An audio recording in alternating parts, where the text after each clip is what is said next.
Hi అండి. ఈరోజు ఉదయం 6 గంటలకు నిద్ర లేచి నా పని స్టార్ట్ చేశాను. చాలా రోజులైంది ఇక్కడికి రాక. ఎందుకంటే మా పిల్లలు చదివే స్కూల్కి సెకండ్ సాటర్డే కూడా ఉండదు. మా బాబు 7th క్లాస్ కాబట్టి ఈవినింగ్ ట్యూషన్ పెట్టించాము. మేము ఇక్కడికి రావడానికి కుదరట్లేదని ఎవ్రీ ఫెస్టివల్కి మా అత్తయ్య మావయ్యను మా కాడికే రమ్మంటాము. మా దగ్గర 2 డేస్ ఉండి మళ్ళీ ఇక్కడికి వచ్చేస్తారు. మా ఇంటి ముందు పెద్ద వేప చెట్టు ఉండడంతో మా ఇంటి వాతావరణం మొత్తం చాలా చల్లగా ఉంటుంది. నేనైతే ఫ్రెష్ అప్ అయ్యి మా బావకు టీ ఇచ్చాను. మా అందరి కోసం దోశ ప్రిపేర్ చేసి ముందు పిల్లలకు పెట్టి మేము కూడా తిన్నాము. తర్వాత అన్నం వండి కర్రీ కోసం మిల్ మేకర్ చేశానండి. మా ఇంటి బ్యాక్ సైడు కొన్ని మొక్కలు ఉన్నాయి.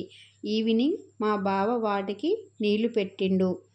డిన్నర్కి మా అందరికీ చపాతీ అయితే ప్రిపేర్ చేశాను. చపాతీలోకి మార్నింగ్ చేసిన మిల్ మేకర్ ఉంది. ఈ వీడియో మీకు నచ్చినట్లయితే చిన్న సబ్స్క్రైబ్ చేయండి. డే 2 వీడియో కోసం ఎదురు చూస్తూ ఉండండి.